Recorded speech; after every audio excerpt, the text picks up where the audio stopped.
This is Jonathan Armstrong from Caudry, the specialist compliance lawyers. I'm really pleased to say that Tom Fox is with us today, the compliance evangelist, one of the US, if not the world's leading compliance experts. And Tom, we've been chatting in London about your journey into the compliance profession.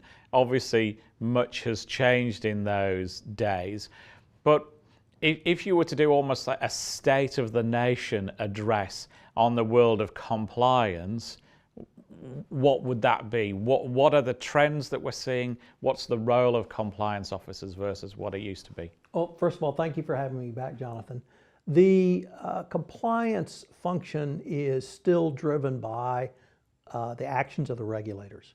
And in many ways, the regulators will suggest or say, this is an appropriate level of compliance, and then it's up to the compliance practitioner to fill into that level.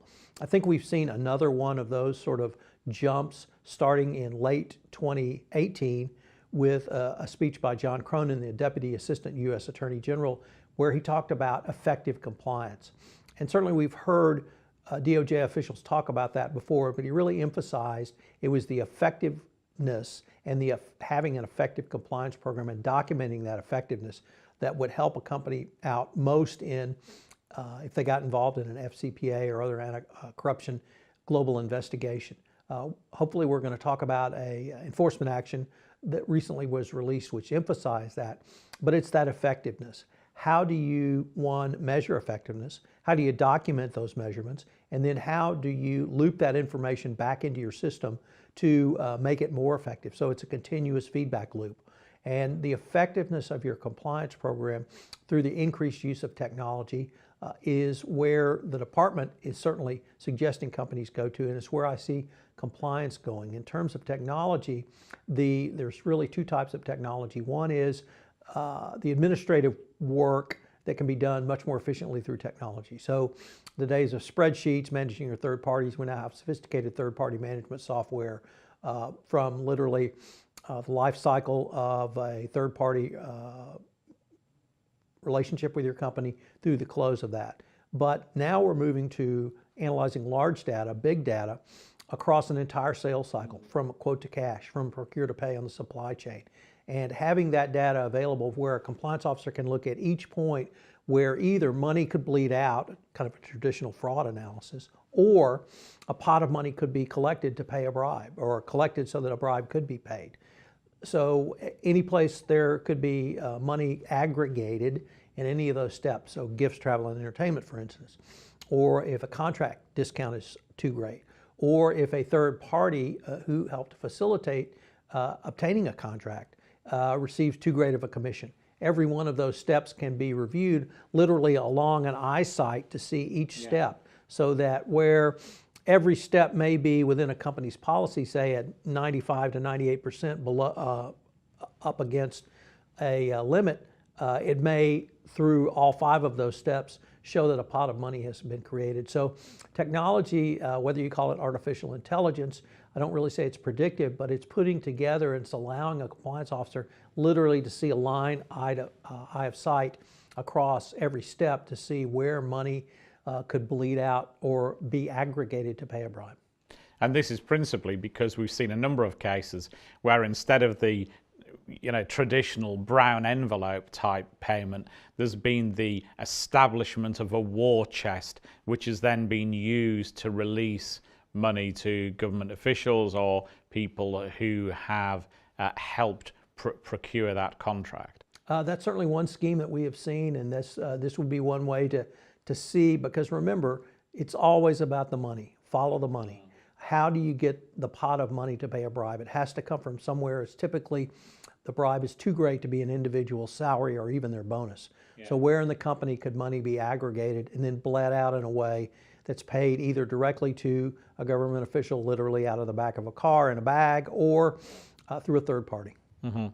And then one of the other points you made, we've certainly seen on this side of the Atlantic, in that not only do you have to have an effective compliance program, but even if you're a small entity, you have to be able to demonstrate that. And it's not good enough to say to people, don't pay bribes. You also have to prove that you've told them that document the fact, have a proper policy in place to fulfill your obligations under the Bribery Act. So that's a trend we're seeing on both sides of the Atlantic as well. You're exactly right. It's the effectiveness of your compliance program. And what do investors think about compliance? Investors really see compliance as a huge benefit for a couple of reasons.